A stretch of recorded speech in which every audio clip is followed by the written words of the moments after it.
मैं लंदन में मुलाजमत करता था और हर माह अपने घर 1 लाख रुपए भेजा करता था। मेरी ज़िंदगी का मकसद ये था कि मेरे वालिदैन और दोनों बहनों को किसी चीज़ की कमी ना हो। मैं जब पाकिस्तान से लंदन आया था तो मेरे वालिद ने मुझे एयरपोर्ट पर छोड़ते हुए सिर्फ इतना कहा था, बेटा अपना ख्याल रखना। शुरू में मुझे काम ढूंढने में, एडजस्ट होने में बहुत मुश्किलात का सामना करना पड़ा। कभी कभार थक जाता था, मगर अपने वालिदैन और बहनों के चेहरे याद आते थे तो अपने अंदर हिम्मत पैदा करता। फिर मुझे एक रेस्टोरेंट में काम मिल गया। रेस्टोरेंट के किचन में 12-12 घंटे काम करता था। सुबह सवेरे उठता, सर्दी में बस पकड़ता और रात देर से वापस अपने छोटे से कमरे में आता। लेकिन हर महीने तनख्वाह मिलते ही सबसे पहले 1 लाख रुपए घर भेज देता। कभी कभी इससे ज़्यादा भी भेज देता, क्योंकि अम्मी फ़ोन पर कहती कि घर के खर्चे बढ़ गए हैं। कभी बिजली का बिल ज़्यादा आ जाता, कभी अब्बू की दवाई ख़त्म हो जाती, कभी बहनों के कपड़े की ज़रूरत होती और कभी किसी रिश्तेदार की शादी में जाना होता था। अम्मी बहनों के जहेज़ के लिए कोई चीज़ दे आती थी। मैं कभी हिसाब नहीं करता था कि मैंने कितने पैसे भेजे हैं। मुझे सिर्फ ये मालूम था कि मेरे घर वालों को मेरी ज़रूरत है और मैं उनके काम आ रहा हूँ। मेरी बड़ी बहन सायरा मुझसे 3 साल बड़ी थी और छोटी बहन हिना मुझसे 5 साल छोटी थी। सायरा की शादी के लिए मैंने कई साल पैसे जमा किए थे, लेकिन हर बार घर का कोई ना कोई मसला सामने आ जाता। एक दफ़ा अबू की तबीयत ख़राब हो गई तो उनके इलाज पर काफ़ी रकम खर्च हो गई। दूसरी बार घर की छत में बारिश के दौरान इतना पानी टपकने लगा कि उसकी मरम्मत करवाना ज़रूरी हो गया। फिर हिना की तालीम का खर्चा था। मैं उसे पढ़ाना चाहता था, क्योंकि वो हमेशा कहती थी कि भाई मैं आपकी तरह अपने पाँव पर खड़ा होना चाहती हूँ। मैं उसे हर बार कहता था, तुम ज़रूर अपने पाँव पर खड़ी होना, और मैं तुम्हें कभी किसी के सामने हाथ फैलाने नहीं दूंगा। वक्त गुजरता गया और मैं लंदन में काम करता रहा। घर से रोज़ाना बात तो नहीं होती थी, क्योंकि लंदन और पाकिस्तान की टाइमिंग अलग अलग थी। मैं 12 घंटे की ड्यूटी करके थका हारा घर आता, खाना खा के सो जाता था, क्योंकि काम करने के लिए नींद पूरी करना भी ज़रूरी था। लेकिन हफ्ते में कम से कम 3-4 मरतबा अम्मी से बात ज़रूर हो जाती थी। वो हमेशा मुझे यही बताती कि सब ठीक है, अब्बू भी ठीक है, सायरा भी ठीक है, और हिना भी अपनी पढ़ाई में मसरूफ़ है। मैं जब भी पूछता कि घर में किसी चीज़ की ज़रूरत तो नहीं है, तो अम्मी फ़ौरन कहती, नहीं बेटा, तुम बस अपना ख्याल रखो। लेकिन इसके बाद कभी न कभी पैसों की ज़रूरत ज़रूर निकल आती थी, और मैं खुशी से भेज देता था। मुझे इस बात पर कभी शक नहीं हुआ कि मेरे भेजे हुए पैसे कहाँ खर्च हो रहे हैं, क्योंकि मेरे लिए मेरे घर वाले ही सब कुछ थे। एक दिन मैं काम से वापस आया तो पाकिस्तान से अम्मी की कॉल आई। मैंने थका हुआ होने के बावजूद फ़ौरन फ़ोन उठा लिया। अम्मी की आवाज़ में अजीब सी खुशी थी। मैंने पूछा, अम्मी क्या हुआ है? आप आज बहुत खुश लग रही हैं। अम्मी ने कहा, बेटा आज घर में बहुत बड़ी खुशी हुई है। मैंने फ़ौरन पूछा, क्या हुआ? तो उन्होंने बताया कि सायरा की शादी हो गई है। मैं चंद लम्हों के लिए खामोश हो गया। मुझे यकीन नहीं आया। मैंने कहा, अम्मी आप क्या कह रही हैं? सायरा की शादी हो गई और मुझे बताया भी नहीं। अम्मी ने जल्दी से कहा, बेटा तुम्हें बताने का मौका ही नहीं मिला, सब कुछ अचानक हो गया। मैंने कहा, अचानक कैसे हो गया? अम्मी, सायरा की शादी कोई छोटी बात तो नहीं है, आखिर मैं उसका भाई हूँ, मुझे तो होना चाहिए था ना वहाँ पर। अम्मी ने मेरी बात काटते हुए कहा, बेटा तुम इतनी दूर थे, हम तुम्हें परेशान नहीं करना चाहते थे। फिर अम्मी ने बताया कि सायरा का रिश्ता एक अच्छे घर में हुआ है, लड़का अपना कारोबार करता है और शादी भी बहुत अच्छी हो गई। मैंने हैरत से पूछा, लेकिन अम्मी शादी के अखराजात कहाँ से आए? अम्मी कुछ लम्हे खामोश रहीं, फिर बोली, बेटा अल्लाह ताला ने इंतज़ाम कर दिया। मैंने दोबारा पूछा, अम्मी मैं हर बार पैसे भेजता हूँ, आपने मुझे बताया क्यों नहीं कि सायरा की शादी तय हो गई है? अम्मी ने कहा, बेटा तुम अपनी ज़िंदगी संभालो, हम तुम्हें हर बात बताकर परेशान नहीं करना चाहते। मैंने इस बात को दिल पर तो लिया, लेकिन फिर सोचा, शायद वाकई अम्मी ने मुझे परेशान होने से बचाने के लिए ऐसा किया होगा। मैंने सायरा से बात की तो वो बहुत रो रही थी। मैंने उसे मुबारकबाद दी और कहा, तुमने अपने भाई को शादी पर नहीं बुलाया? उसने रोते हुए कहा, भाई मैंने बहुत याद किया था, लेकिन अम्मी अबू ने कहा कि आपको बुलाने से आपकी नौकरी मुतासिर होगी और आपका ख़र्चा भी बहुत हो जाएगा। मैंने उसे तसल्ली दी और कहा, कोई बात नहीं, अब तुम खुश रहना। मैंने अपनी बहन की शादी के बारे में बहुत से सवाल किए, लेकिन हर सवाल का जवाब मुझे यही मिला कि सब कुछ ठीक था और अल्लाह ताला ने मदद कर दी।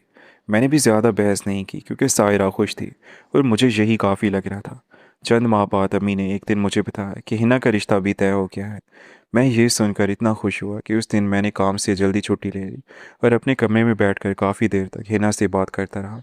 वो बहुत शर्मा रही थी। मैंने उससे पूछा, लड़का कैसा है? उसने कहा कि भाई आप अम्मी अबू से पूछें। मैंने कहा, तुम्हारी मर्ज़ी है या नहीं? उसने कुछ देर खामोश रहकर कहा, जी भाई, मुझे इतराज़ नहीं है। मैंने उसे कहा, अगर तुम खुश हो तो मैं भी खुश हूँ, लेकिन अगर तुम्हें कोई इतराज़ है तो मुझे ज़रूर बताना। मैं तुम्हारी शादी सिर्फ इसलिए नहीं होने दूंगा कि घर वाले राज़ी हैं। तुम्हारी ज़िंदगी है, फ़ैसला भी तुम्हारा होना चाहिए। हिना ने कहा, भाई मुझे कोई इतराज़ नहीं है, मैं खुश हूँ। इसके बाद मैंने अम्मी से शादी के खर्चात के बारे में पूछा, तो अम्मी ने हमेशा की तरह कहा, बेटा सब कुछ हो जाएगा, तुम परेशान ना हो। मैंने कहा, अम्मी इस बार मैं खुद आऊँगा, मैं अपनी बहन की शादी अपने हाथों से करूँगा। अम्मी ने फ़ौरन कहा, नहीं बेटा, तुम अपनी नौकरी मत छोड़ना, तुम्हें छुट्टी नहीं मिलेगी, उस सफ़र का खर्चा भी बहुत है। मैंने कहा, अम्मी मेरी बहन की शादी है, मैं कैसे नहीं आऊँगा। लेकिन अम्मी ने मुझे समझा दिया कि हिना की शादी अभी कई माह बाद है और जब वक्त आएगा तब देखा जाएगा। मैंने उस वक्त भी उनकी बात मान ली, मगर दिल के अंदर एक ख्याल पैदा हो गया कि मैंने अपनी दोनों बहनों की ज़िंदगी के अहम तरीन दिनों में उन्हें सिर्फ फ़ोन पर मुबारकबाद दी है। मैं अपने घर वालों के लिए हर माह पैसे भेज रहा हूँ, लेकिन मैं उनके साथ मौजूद नहीं हूँ।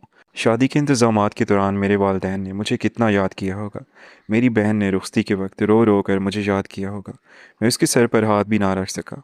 हम परदेसियों की ज़िंदगी कितनी मुश्किल होती है। जब अपनों को हमारी ज़रूरत होती है तो हम उन्हें मुयस्सर ही नहीं होते। ये ख्याल मुझे अंदर से खाने लगा था। मैंने सोचा कि आखिर मैं कब तक सिर्फ पैसे भेजता रहूँगा। मैं अपने वालिदैन और बहनों के साथ कुछ वक्त भी तो गुजार सकता हूँ। इसी दौरान मेरे काम की जगह पर एक साथी ने बताया कि उसे पाकिस्तान जाना है। वो अपना काम चंद हफ्तों के लिए छोड़ रहा है। मैंने फ़ौरन अपने मैनेजर से बात की और अपनी जमा शुदा छुट्टियों का हिसाब लगाया। मुझे मालूम हुआ कि मैं तकरीबन 3 हफ्तों के लिए पाकिस्तान जा सकता हूँ। मैंने किसी को कुछ नहीं बताया। मैंने सोचा कि अम्मी अबू को सरप्राइज़ दूंगा। मैंने टिकट खरीद लिया और पाकिस्तान जाने से एक दिन पहले अम्मी को फ़ोन किया। अम्मी ने हस्बे मामूल पूछा, बेटा कब पैसे भेजोगे? मैंने कहा, अम्मी इस महीने थोड़ा देर से भेजूंगा। अम्मी ने फ़ौरन पूछा, क्यों बेटा, कोई मसला है क्या? मैंने कहा, नहीं अम्मी, बस कुछ खर्च हो गया है। अम्मी ने कहा, कोई बात नहीं बेटा, तुम अपनी ज़रूरत पहले देख लिया करो। मैंने दिल ही दिल में मुस्कुरा कर सोचा, अम्मी अगर आपको मालूम हो जाए कि मैं कल घर पहुंचने वाला हूं तो आपकी खुशी का क्या आलम होगा। मैंने किसी को नहीं बताया। अगले दिन मैं लंदन से रवाना हुआ और कई घंटों के सफ़र के बाद पाकिस्तान पहुंच गया। मैंने एयरपोर्ट से अपने शहर जाने के लिए गाड़ी ली और पूरे रास्ते में अपने घर का तस्वर करता रहा। मुझे याद था कि हमारे घर का दरवाज़ा पुराना था। अबू हमेशा कहते थे कि एक दिन इसे नया लगवाऊंगा, लेकिन हर बार कोई ना कोई खर्चा सामने आ जाता था। मुझे यकीन था कि जब मैं घर पहुंचूंगा तो अम्मी मुझे देख कर रोने लगेंगी, हिना खुशी से मेरे गले लगेगी और सायरा अपने शौहर के साथ मुझे मिलने आएगी। मैंने उन सब के लिए तोहफे खरीदे थे। अम्मी के लिए गर्म शॉल, अबू के लिए अच्छी घड़ी, हिना के लिए कपड़े और सायरा के लिए जेवर। मैंने सोचा था कि घर में दाखिल होते ही सबको हैरान कर दूंगा। शाम के वक्त मैं अपने मोहल्ले में पहुंचा तो मुझे पहली नज़र में ही कुछ अजीब महसूस हुआ। हमारे घर के बाहर वो पुरानी मोटरसाइकिल नहीं थी जिस पर अबू कभी कभी बाजार जाया करते थे। दरवाजे का रंग उखड़ा हुआ था और दीवार पर जगह जगह नमी के निशानात थे। मैंने सोचा शायद अम्मी अबू ने घर की मरम्मत का इरादा किया होगा। मैंने आहिस्ता से दरवाज़ा खोला और अंदर दाखिल हो गया। घर में अजीब सी खामोशी थी। मैंने सोचा शायद सब लोग पिछले हिस्से में होंगे। मैंने आवाज़ दी, अम्मी मैं आ गया हूँ, मगर कोई जवाब नहीं आया। मैंने दोबारा आवाज़ लगाई तो अंदर से किसी बर्तन के गिरने की आवाज़ आई। मैं तेज़ी से आगे बढ़ा और जो मंजर मेरी आंखों के सामने आया उसे देखकर मेरे कदम वहीं रुक गए। मेरी बड़ी बहन सायरा पुराने फटे हुए कपड़ों में फर्श पर बैठी कपड़े धो रही थी। उसके हाथों पर साबुन लगा हुआ था। उसके चेहरे पर ऐसी थकन थी जो मैंने इससे पहले कभी भी नहीं देखी थी। हिना भी एक पुराने जोड़े में बावर्ची खाने के पास बैठी सब्जियां काट रही थी। उसके कपड़े कई जगह से फटे हुए थे, उसके बाल बिखरे हुए थे। मैंने बेख्तियार चीख कर कहा, यह सब क्या हो रहा है? दोनों बहनें अचानक मेरी तरफ देखकर साकित हो गई।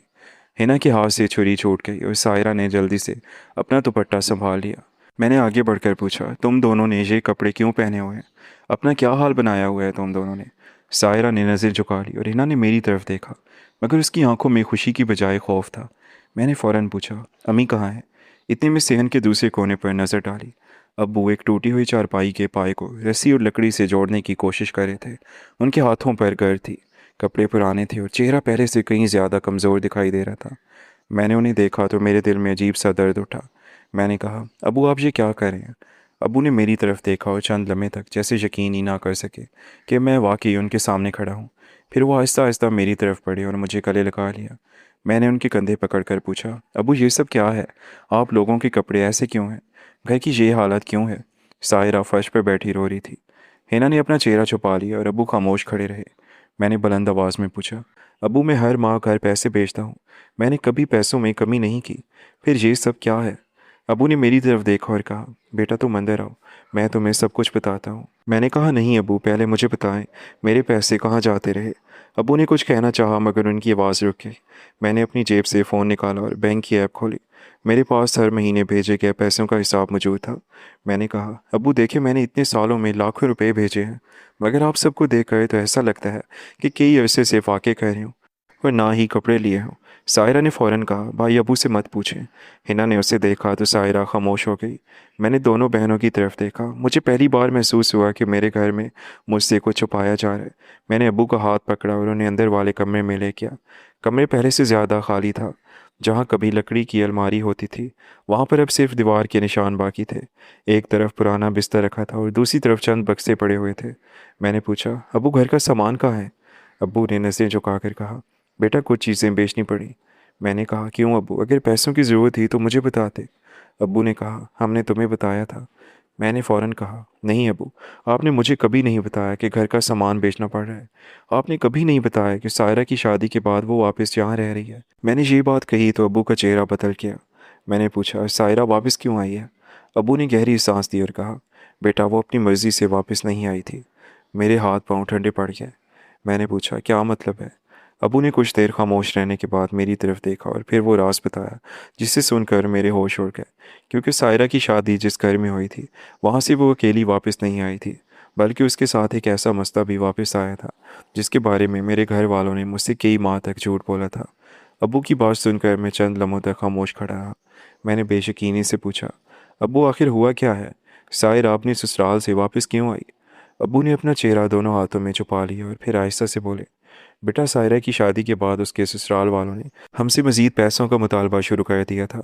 मैंने फ़ौरन कहा, लेकिन आपने तो कहा था कि लड़का बहुत अच्छा है, उसका अपना कारोबार है। अब्बू ने कहा, हमें भी यही बताया गया था, लेकिन शादी के बाद हमें मालूम हुआ कि वो कारोबार उसका नहीं, बल्कि वो तो उसके बड़े भाई का था, और वो ख़ुद कोई मुस्तकिल काम नहीं करता था। सायरा के शौहर ने शादी से पहले बहुत सी बातें हमसे छुपाई थी। सायरा ने शुरू में हमें कुछ नहीं बताया, क्योंकि वो नहीं चाहती थी कि तुम परेशान हो जाओ। लेकिन चंद हफ्तों के बाद उसने मुझे फ़ोन करके कहा कि अबू मुझे यहाँ से ले जाए। मैंने पूछा क्या हुआ, तो उसने सिर्फ इतना कहा कि वो लोग उसे तुम्हारे भेजे हुए पैसों के बारे में बार बार ताने देते हैं। मैंने ये सुनकर अबू की तरफ देखा और कहा, मेरे भेजे हुए पैसों के बारे में उन्हें कैसे मालूम हुआ? अबू ने नज़रें झुकाकर कहा, बेटा तुम्हारी अम्मी ने सायरा की शादी के वक्त उन्हें बताया था कि तुम लंदन में अच्छी मुलाजमत करते हो और हर माह घर पैसे भेजते हो। मेरे दिल पर जैसे किसी ने ज़रब लगाई। मैंने कहा, लेकिन इसमें क्या ज़रूरत थी कि उन्हें मेरी आमदनी के बारे में बताया जाता? अब्बू ने कहा, हमने सोचा था तुम्हारी बहन को अच्छा घर मिल जाएगा और हमें किसी चीज़ की कमी नहीं होगी। मगर बेटा हम गलत थे। मैंने पूछा, सायरा वापस कब आई? अब्बू ने कहा, शादी के तकरीबन 4 माह बाद। वो रात को हमारे दरवाजे पर खड़ी थी। उसके जिस्म पर वही कपड़े थे जो वो पहन कर गई थी, और हाथ में एक छोटा सा बैग भी था। वो बहुत रो रही थी। हमने पूछा क्या हुआ, तो उसने बताया कि उसके शौहर ने उसे कहा है कि अगर तुम्हारे भाई हर माह इतने पैसे भेजते हैं तो तुम अपने घर से ज़्यादा रकम क्यों नहीं मंगवाती। सायरा ने इनकार किया तो घर वालों ने उसे बुरा भला कहना शुरू कर दिया। फिर उसके शौहर ने उसे मारा भी। अबू की आवाज़ कांप रही थी। मैंने मुठियाँ भींच ली और पूछा, फिर आपने मुझे क्यों नहीं बताया? अब्बू ने कहा, क्योंकि तुम उस वक्त अपनी नौकरी में बहुत मुश्किल से जगह बना रहे थे और हमें डर था कि तुम गुस्से में सब कुछ छोड़कर वापस आ जाओगे। मैंने कहा, अबू अगर मैं वापस आ भी जाता तो क्या अपनी बहन को इस हालत में छोड़ देता? अबू के पास इस सवाल का कोई भी जवाब नहीं था। मैंने सायरा को बुलाया और वो अंदर आकर मेरे सामने बैठ गई। मैंने उसके हाथ देखे तो उसकी कलाई पर पुराना निशान था। मैंने पूछा, सायरा तुमने मुझे क्यों नहीं बताया? वो रोते हुए बोली, भाई मैंने कई बार फ़ोन उठाया था, लेकिन अम्मी ने कहा था कि आप पहले ही बहुत परेशान रहते हैं और अगर आपको सब कुछ मालूम हो गया तो आप लंदन की नौकरी छोड़ देंगे। मैंने कहा, तुम्हें क्या लगता था मैं तुम्हें मुश्किल में छोड़ दूंगा? सायरा ने रोते हुए कहा, नहीं भाई, मुझे मालूम था आप मुझे कभी नहीं छोड़ेंगे, लेकिन मैं नहीं चाहती थी कि मेरी वजह से आपकी ज़िंदगी ख़राब हो। मैंने उसकी बात सुनी तो मेरी आंखों में भी आंसू आ गया। मैंने कहा कि तुम मेरी बहन हो, तुम्हारी हिफाजत करना मेरी ज़िंदगी ख़राब होना नहीं है। उसी वक्त हिना भी कमरे में आ गई। मैंने उसे देखा तो दिल में एक नया खौफ पैदा हुआ। मैंने पूछा, हिना तुम्हारी शादी का रिश्ता कहाँ तय हुआ है? हिना ने मेरी तरफ देखा और फिर अब्बू की तरफ। अब्बू ने नज़रें झुका ली। मैंने बुलंद आवाज़ में पूछा, अब्बू मुझे सच बताएं, हिना की शादी किस घर में तय हुई है? अब्बू ने कहा, बेटा हिना की शादी अभी नहीं हुई। मैंने हैरत से कहा, लेकिन अम्मी ने मुझे बताया था कि रिश्ता तय हो चुका है। अब्बू ने कहा, रिश्ता आया था लेकिन हमने इनकार कर दिया।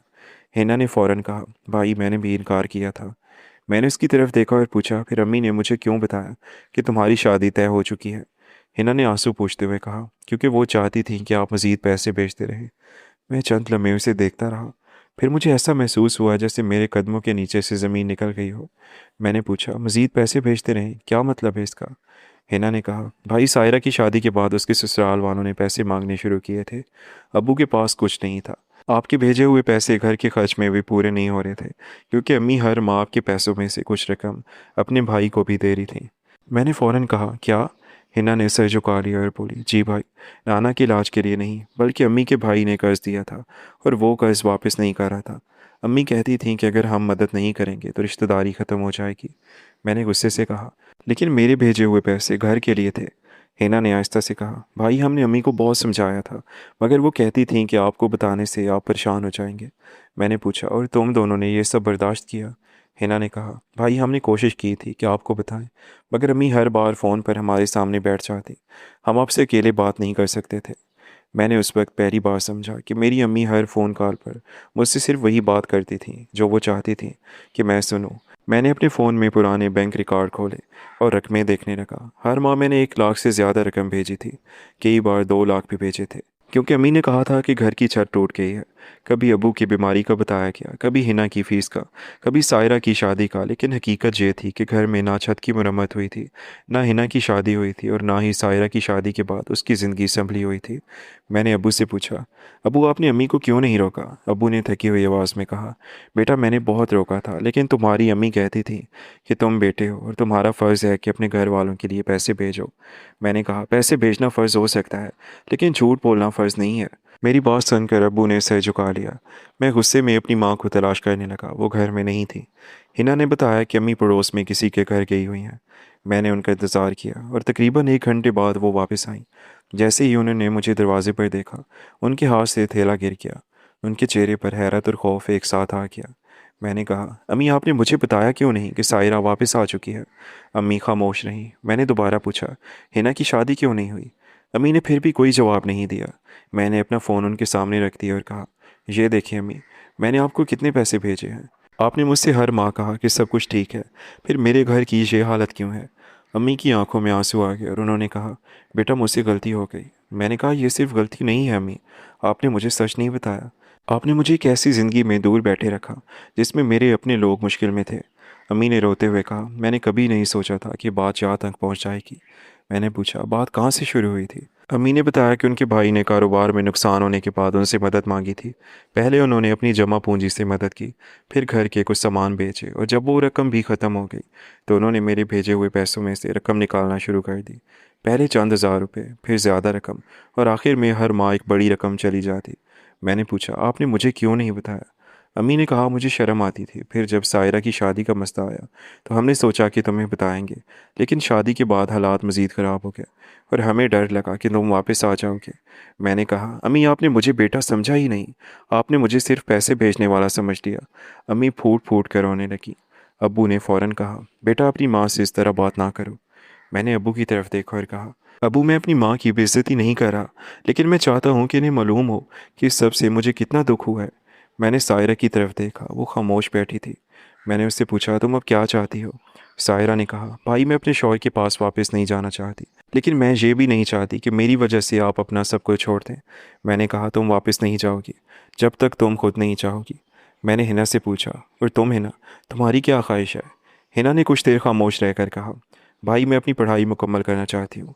मैंने कहा, फिर तुम अपनी पढ़ाई मुकम्मल करोगी? मैंने अम्मी से उस वक्त ज़्यादा सवालात नहीं किए, क्योंकि उनकी हालत देखकर मुझे अंदाज़ा हो गया था कि वो पहले ही बहुत कुछ छुपा रही हैं। लेकिन मुझे ये मालूम नहीं था कि असल हकीकत अभी मेरे सामने आना बाकी थी। उस रात मैं काफ़ी देर तक सो नहीं सका। मेरे जहन में बार बार यही सवाल आता रहा कि आखिर मेरे भेजे हुए पैसे कहाँ गए और मेरे घर की ये हालत कैसे हुई। अगली सुबह अबू बाज़ार चले गए और अम्मी भी घर के कामों में मसरूफ़ थी। मैं सेहन में बैठा था कि सायरा और हिना आहिस्ता आहिस्ता मेरे पास आकर बैठ गई। दोनों के चेहरों पर अजीब सी संजीदगी थी। मैंने उन्हें देखकर पूछा, क्या बात है, तुम दोनों इतनी खामोश क्यों हो? सायरा ने पहले हिना की तरफ देखा, फिर मेरी तरफ, और बोली, भाई, हम आपको एक एक बात बताना चाहते हैं, मगर आप अम्मी के सामने ये बात नहीं करेंगे। मैंने हैरत से पूछा, ऐसी क्या बात है? हिना ने आहिस्ता से कहा, भाई, हमें डर है कि आप गुस्से में कोई बड़ा फैसला कर लेंगे। मैंने कहा, अब तुम दोनों मुझसे कुछ मत छुपाओ, अब मैं सब कुछ जानना चाहता हूँ। सायरा ने गहरी सांस दी और कहा, भाई, अम्मी ने आपसे जो कुछ छुपाया वो सिर्फ उनकी मर्ज़ी से नहीं था। मैंने फ़ौरन पूछा, क्या मतलब है इसका? सायरा ने कहा, अम्मी को नाना नानी और मामू ने भी बहुत दबाव में रखा हुआ था। मैं खामोश होकर उसे देखने लगा। हिना ने आहिस्ता से कहा, भाई, जब मामू ने पहली बार अम्मी से पैसे मांगे थे तो अम्मी ने इनकार किया था, मगर नाना नानी ने उन्हें फ़ोन करके कहा था कि तुम अपने इकलौते भाई को मुश्किल में छोड़ दोगी। अगर इससे कुछ हो गया तो इसकी ज़िम्मेदार तुम होगी। मैंने हैरत से पूछा, नाना नानी ऐसा कहते थे?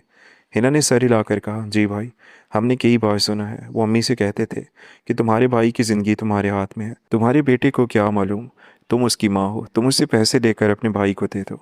सायरा ने बात आगे बढ़ाते हुए कहा, लेकिन असल दबाव मामू डालते थे। वो अम्मी को फ़ोन करके रोते थे और कहते थे, आपा कर्जदार मुझे मार देंगे या मैं खुदकुशी कर लूँगा। अगर आपने मेरी मदद ना की तो मेरी मौत की ज़िम्मेदार आप होंगी।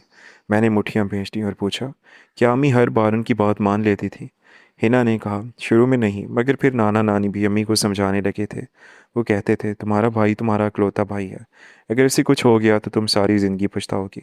तुम्हारे बेटे को तो तुम बाद में भी समझा सकती हो, मगर भाई की जान वापस नहीं आएगी। सायरा की आवाज़ पर आ गई और वो बोली, भाई अम्मी मामू से बहुत मोहब्बत करती थी। वो हमेशा कहती थी कि वो मेरा इकलौता भाई है, मैं उसे मुश्किल में नहीं छोड़ सकती। मैंने कहा, मगर मामू ने इसी मोहब्बत का फ़ायदा उठाया। सायरा ने सर झुकाकर कहा, जी भाई, वो अम्मी को बार बार यकीन दिलाते थे कि ये आखिरी बार है, मगर हर बार कुछ दिन बाद नई मुश्किल लेकर आ जाते। कभी कहते कर्जदार घर पर आ गए हैं, कभी कहते मुझे शहर छोड़कर भागना पड़ेगा, और कभी कहते अगर आज रकम ना मिली तो मैं अपनी जान ले लूँगा। हिना ने कहा, भाई अम्मी कई बार रोती हुई हमारे सामने कहती थी कि मैं क्या करूं, अगर मेरे भाई ने वाकई कुछ कर लिया तो मैं खुद को कभी माफ़ नहीं कर सकूंगी। हम उन्हें समझाते थे कि आप भाई से बात करें, मगर वो कहती थी, नहीं, तुम्हें भाई को कुछ नहीं बताना। वो लंदन में अकेला है, वो अपनी नौकरी छोड़कर वापस आ जाएगा, और फिर तुम सबका क्या होगा? मैंने दोनों को देखते हुए कहा, तो तुम दोनों को ये सब पहले से मालूम था? सायरा ने कहा, जी भाई, मगर हम आपको बताना चाहते थे। अम्मी हमें आपसे अकेले बात करने ही नहीं देती थी। जब भी आप फ़ोन करते वो हमारे पास बैठ जाती, और अगर हम आपको कुछ बताने की कोशिश करते तो बाद में हमें समझाती थी कि तुम दोनों अपने भाई को परेशान ना करो। मैंने अपना चेहरा दोनों हाथों में छुपा लिया। हिना ने कहा, भाई एक बात और भी है। मैंने उसकी तरफ देखा तो वो कुछ लम्हों के लिए खामोश रही। फिर बोली, मामू सिर्फ पैसे नहीं मांगते थे, वो अम्मी को डराते भी थे। एक बार मैंने खुद सुना था, वो कह रहे थे, आपा अगर आपने इस बार पैसे नहीं भेजे तो मैं कर्जदारों के सामने आपका नाम ले दूंगा। मैं कहूँगा आपने मुझे मदद का वादा किया था, और अगर मैं जेल गया या मर गया तो सबको बताऊंगा कि मेरी बहन ने मुझे अकेला छोड़ दिया। सायरा ने फ़ौरन कहा, और एक बार नाना ने भी अम्मी से कहा था कि तुम्हारे पास बेटे के पैसे आते हैं, तुम अपने भाई को नहीं दोगी तो किसको दोगी? मैं ये सुनकर बिल्कुल खामोश हो गया। मेरे दिल में गुस्सा था, मगर इस गुस्से से ज़्यादा मुझे दुख इस बात का था कि मेरी माँ कई साल तक अकेली ये दबाव बर्दाश्त करती रही, और मैं लंदन में बैठा समझता रहा कि वो सिर्फ घर के खर्च के लिए मुझसे पैसे मांग रही हैं। मैंने सायरा से पूछा, तुम्हें ये सब कैसे मालूम है? उसने कहा, भाई जब मैं शादी के बाद वापस आई तो मैंने अम्मी को कई बार मामू से फ़ोन पर बात करते सुना।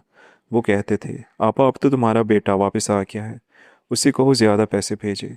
सायरा ने कहा, मैंने अम्मी से पूछा भी था कि आप मामू को इतने पैसे क्यों देती हैं, तो उन्होंने मुझे डांट कर कहा था कि तुम मेरे भाई के बारे में कुछ नहीं कहोगी, वो मुश्किल में है। मैंने हिना की तरफ देखा। हिना ने कहा, भाई मुझे भी कई बार अम्मी ने कहा था कि अगर आप कभी पूछें तो कहना घर के खर्च में पैसे लग रहे हैं। मैंने पूछा, और तुमने मुझसे झूठ बोला?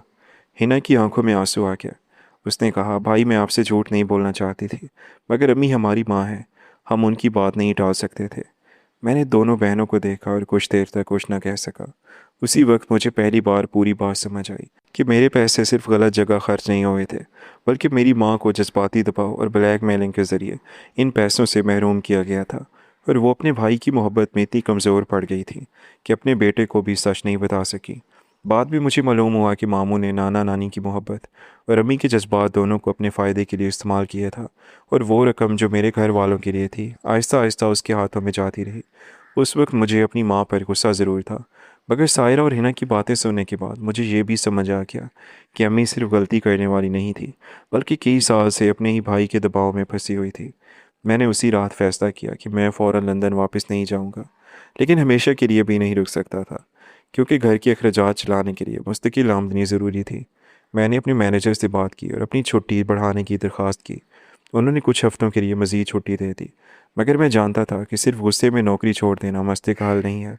मैंने अगले दिन बैंक के तमाम रिकॉर्ड निकाले और घर वालों के साथ बैठकर मुकम्मल हिसाब किया, तो मालूम हुआ कि पिछले कई सालों में मेरे भेजे हुए पैसों का बड़ा हिस्सा घर के असल खर्च की बजाय दूसरी जगहों पर चला गया था। मैंने अम्मी से कहा, अब से घर के पैसों का हिसाब सबके सामने होगा। अम्मी ने सर झुकाकर कहा, ठीक है। मैंने अपने वालिद के लिए अलग रकम मुकर्रर की, सायरा के लिए एक छोटा सा सिलाई का काम शुरू करवाया और हिना की तालीम का खर्च बराह रास्त उसके इदारे में जमा कराने का फ़ैसला किया। अगले दिन मैंने अम्मी से कहा, मैं मामू के घर जा रहा हूँ, और अकेला उनके घर जाने के लिए निकल पड़ा। अम्मी ने मुझे रोकने की कोशिश की, मगर मैंने सिर्फ इतना कहा कि अम्मी, मैं उनसे लड़ने नहीं जा रहा, मुझे सिर्फ कुछ बातें पूछनी हैं। मैं जानता था कि अगर अम्मी मेरे साथ होती तो शायद मैं वो बातें ना कह पाता जो मेरे दिल में कई सालों से जमा हो चुकी थी। मामू का घर हमारे घर से ज़्यादा दूर नहीं था, मगर मैं जब वहाँ पहुँचा तो दरवाजे के बाहर खड़ी नई गाड़ी देखकर चंद लम्हों के लिए रुक गया। मुझे याद था कि कुछ अर्सा पहले तक मामू के पास अपनी मोटरसाइकिल भी नहीं थी, और अम्मी मुझे फ़ोन करके कहती थी कि बेटा, अगर मुमकिन हो तो अपने मामू के लिए कुछ रकम भेज दो, वो बहुत मुश्किल में है। मैंने दरवाजे पर दस्तक दी तो अंदर से मामू की आवाज़ आई, और चंद लम्हों बाद दरवाज़ा खुला। मुझे देखकर उनके चेहरे पर ऐसी घबराहट आई जैसे वो मुझे यहाँ देखने की तवक्को नहीं कर रहे थे। उन्होंने फ़ौरन कहा, अरे बेटा, तुम यहाँ कैसे? मैंने जवाब दिया, मामू आपसे मिलने आया हूँ। उन्होंने मुझे अंदर आने का रास्ता दिया, मगर मैंने अंदर कदम रखते ही खामोशी से पूरा घर देखा। घर पहले जैसा नहीं था। फर्श पर नई टाइलें लगी हुई थी, दीवारों पर महंगा पेंट था। ड्राइंग रूम में नया सोफ़ा रखा हुआ था और एक तरफ बड़ा सा टीवी लगा हुआ था। किचन से नए बर्तनों की चमक नज़र आ रही थी। मामू ने शायद मेरी नज़रों को महसूस कर लिया था, इसलिए फ़ौरन बोले, बस बेटा, वक्त के साथ घर में कुछ तब्दीलियाँ करनी पड़ती हैं। मैंने उनकी तरफ देखा और कहा, जी मामू, वक्त के साथ तब्दीलियाँ तो वाकई करनी पड़ती हैं। मैं आगे बढ़ा तो मेरी नज़र एक कमरे में रखे नए फर्नीचर पर पड़ी। मुझे अचानक अपनी माँ की वो बात याद आ गई जब वो रात के मुझे फ़ोन करके कहती थी, बेटा, अगर इस बार थोड़े ज़्यादा पैसे भेज दो। मैंने तब भी सवाल नहीं किया था, मैंने सिर्फ पैसे भेज दिए थे। मामू ने मुझे बैठने को कहा, मगर मैं सोफ़े पर बैठने की बजाय खड़ा रहा। मैंने पूछा, मामू, आपका कारोबार अब कैसा चल रहा है? उन्होंने मुझसे नज़रें चुराते हुए कहा, बस ठीक है बेटा। मैंने कहा, अजीब बात है, मुझे तो अम्मी हमेशा बताती थी कि आप कर्ज़ में डूबे हुए हैं। मामू के चेहरे की मुस्कुराहट फ़ौरन ख़त्म हो गई। उन्होंने कहा, बेटा, वो तो पुरानी बात है। मैंने कहा, पुरानी बात? फिर आपने मेरी माँ से इतने साल पैसे क्यों मांगे? मामू बिल्कुल खामोश हो गया। उनके चेहरे का रंग उड़ गया। मैंने पहली बार उनकी आंखों में देखा और कहा, आपको याद है मामू, आप मेरी माँ को क्या कहते थे? आप कहते थे कि कर्जदार मुझे मार देंगे। आप कहते थे, अगर पैसे ना मिले तो मैं खुदकुशी कर लूँगा। आप ये भी कहते थे कि आपा, अगर तुमने मेरा साथ ना दिया तो मेरी मौत की ज़िम्मेदार तुम होगी। मैंने एक कदम आगे बढ़ाते हुए कहा, आपको मालूम था मेरी माँ आपसे मोहब्बत करती है। आपको मालूम था कि वो अपने इकलौते भाई को मुसीबत में नहीं देख सकती। आपने इसी मोहब्बत को अपनी ताकत बना लिया। मामू ने घबरा कर कहा, बेटा, तुम्हें किसने बताया ये सब? मैंने तल्खी से जवाब दिया, मेरी बहनों ने। वो दोनों कई साल से ये सब कुछ देख रही थीं। वो जानती थीं कि मेरी माँ आपके लिए पैसे मांगती रही और आप हर बार नई कहानी लेकर आते रहे। मामू ने नज़रें झुका ली। मैंने घर के अंदर एक बार फिर नज़र दौड़ाई और कहा, लेकिन मुझे एक बात समझ नहीं आ रही, अगर आप इतने साल कर्जदारों से तंग थे तो ये घर की मुरम्मत, ये नया फर्नीचर कहाँ से आया? ये गाड़ी किस पैसे से खरीदी? मामू ने फ़ौरन कहा, बेटा, मैंने भी मेहनत की है। मैंने उनकी बात काटते हुए कहा, मेहनत? मैंने भी मेहनत की है मामू। फ़र्क सिर्फ ये है कि मैंने अपनी मेहनत की कमाई से अपने घर वालों के लिए भेजी थी, और आपने मेरी माँ को डरा कर वो पैसे अपने लिए इस्तेमाल किए, और आप इसी को मेहनत का नाम दे रहे हैं। मैंने लंदन में 12-12 घंटे काम किया, सर्दियों में बसों में सफ़र किया, एक छोटे से कमरे में रहकर अपनी ज़रूरियात कम की, ताकि मेरे घर वालों को किसी भी चीज़ की कमी ना हो। मैं समझता रहा कि मेरे भेजे हुए पैसों से मेरे वालिदैन और बहनें सुकून से ज़िंदगी गुजारियाँ, लेकिन जब मैं घर पहुंचा तो मेरी बहनें फटे हुए कपड़ों में काम कर रही थी, और आपका घर देखकर मुझे समझ आ गया कि मेरी मेहनत असल में कहाँ जा रही थी। मामू ने आहिस्ता से कहा, बेटा, मैं मुश्किल में था। मैंने कहा, मुश्किल में थे तो मेरी माँ से सच बोलते, कहते कि मुझे कर्ज़ उतारने के लिए पैसे चाहिए, शायद मैं खुद भी मदद करता। लेकिन आपने उन्हें डराया। आपने उन्हें ये एहसास दिलाया कि अगर आपको कुछ हो गया तो वो सारी ज़िंदगी मुजरिम रहेगी। फिर नाना नानी ने भी इससे यही कहा कि अपने इकलौते भाई की ज़िंदगी तुम्हारे हाथ में है। आप सब ने मिलकर मेरी माँ को ऐसी जगह खड़ा कर दिया जहाँ वो अपने बेटे से सच भी नहीं बोल सकती थी, और अपने भाई को पैसे देने से इनकार भी नहीं कर सकती थी। मामू ने पहली बार मेरी तरफ देखा और कहा, मैं मानता हूँ बेटा, मुझसे गलती हुई। मैंने फ़ौरन कहा, यह गलती नहीं थी मामू। गलती एक बार होती है, आपने सालों तक ये किया। हर बार जब पैसे ख़त्म होते थे आप नई मुश्किल लेकर आते थे। हर बार मेरी माँ रोती थी और हर बार मैं अपनी कमाई का बड़ा हिस्सा भेज देता था। मैंने अपनी ज़िंदगी आप लोगों के आराम के लिए नहीं गुजारी, मैंने अपने वालदैन और बहनों के लिए मेहनत की थी। आपको हक नहीं था कि मेरी माँ को मोहब्बत को इस्तेमाल करके मेरी मेहनत की कमाई अपने आराम पर खर्च करते। मामू के चेहरे पर शर्मिंदगी ज़ाहिर होने लगी। मैंने कहा, मैं आज आपसे अपने पैसे वापस लेने नहीं आया। जो चला गया वो वापस नहीं आएगा। मैं सिर्फ ये बताने आया हूँ कि अब मेरी माँ आपके लिए कभी मुझसे पैसे नहीं मांगेगी। अगर आपको वाकई कोई ज़रूरत है तो अपनी बहन से मोहब्बत के नाम पर उसे डराने की बजाय मुझसे सच बोलिए। मैं मदद करूँगा या नहीं करूँगा ये मेरा फ़ैसला होगा, लेकिन मेरी माँ को ब्लैकमेल करके 1 रुपया भी नहीं लिया जाएगा। मामू ने कुछ कहना चाहा मगर मैंने हाथ उठाकर उन्हें रोक दिया और कहा, और एक और बात याद रखें मामू, मैंने इतने साल आप लोगों के लिए मेहनत नहीं की थी। मैंने अपने घर के लिए मेहनत की थी। आपने मेरी माँ की मोहब्बत का फ़ायदा उठाया और मेरी मेहनत की कमाई पर ऐश किया। आज के बाद ये सिलसिला ख़त्म है। मैं ये कहकर वापस मुड़ गया। दरवाजे से बाहर निकलते हुए मैंने आखिरी बार इस घर को देखा। चंद लम्हे पहले तक मुझे यहाँ की नई चीज़ें सिर्फ आसाइशें लग रही थीं, मगर अब मुझे हर चीज़ के पीछे अपनी माँ के आंसू और अपनी बरसों की मेहनत नज़र आ रही थी। नाना नानी से सलाम करके जल्दी वापस आ गया। उनकी आसाइशें देखकर मुझे अपने घर और घर वालों की खस्ता हालत नज़र आ रही थी। मेरे घर का सामान बिकता रहा और मामू के घर नया सामान आता रहा। और हैरत इस बात पर है कि मेरी माँ ये सब कुछ देखकर भी चुप थी। शायद उनको भी बहुत ज़हनी अजियत दी गई कि वो अपने भाई से कोई सवाल ही नहीं कर पाई। कुछ दिन बाद मैं सायरा के शौहर के घर गया। वहाँ उसके ससुराल वालों ने मुझे देखकर बहुत सी बातें बनाई। उन्होंने कहा कि सायरा ने खुद घर छोड़ा है और हमने उसे नहीं निकाला। मैंने कहा, अगर वो खुद गई थी तो उसके जिस्म पर मार के निशान क्यों थे? उन्होंने जवाब दिया कि घर के मामूली झगड़े थे। मैंने साफ कहा कि मेरी बहन कभी भी ऐसे घर में वापस नहीं जाएगी जहाँ पर उसे इज़्ज़त और तहफ़्फ़ुज़ ना मिले। अगर वो कानूनी तौर पर अपना हक लेना चाहती है तो मैं उसके साथ हूँ, और अगर वो रिश्ता ख़त्म करना चाहती है तो मैं भी उसके साथ हूँ। सायरा ने बाद में अपने शौहर से अलहदगी का फ़ैसला किया, क्योंकि वो शख्स न अपनी गलती मानने को तैयार था, न अपनी बीवी को इज़्ज़त देने को तैयार था। हिना ने अपनी तालीम जारी रखी और कुछ अरसे बाद उसे एक अच्छी मुलाजमत मिल गई। मैंने लंदन वापस जाने से पहले घर के खर्च का ऐसा निज़ाम बना दिया जिसमें किसी एक शख्स के हाथ में सारे पैसे नहीं थे। अब्बू को घर के ज़रूरी अखराजात के लिए रकम मिलती। हिना अपनी तालीम और मुलाजमत के साथ घर की मदद करती। सायरा ने सिलाई का काम शुरू किया और आहिस्ता आहिस्ता अपने लिए एक छोटा सा कारोबार बना लिया। अम्मी को शुरू में बहुत दुख हुआ कि अब उनके पास पहले जैसी आज़ादी नहीं रही, मगर वक्त के साथ उन्हें समझ आ गई कि बेटे की कमाई पर पूरे ख़ानदान के फ़ैसले करना दुरुस्त नहीं था। लंदन वापस जाने से एक रात पहले मैं सेहन में बैठा था। अबू मेरे पास आकर बैठ गए। उन्होंने कहा, बेटा तुम मुझसे नाराज़ हो? मैंने कहा, अबू आपसे नहीं। अबू ने कहा, फिर किससे? मैंने कहा, हालात से और शायद अपने आप से भी। अबू ने पूछा, अपने आप से क्यों बेटा?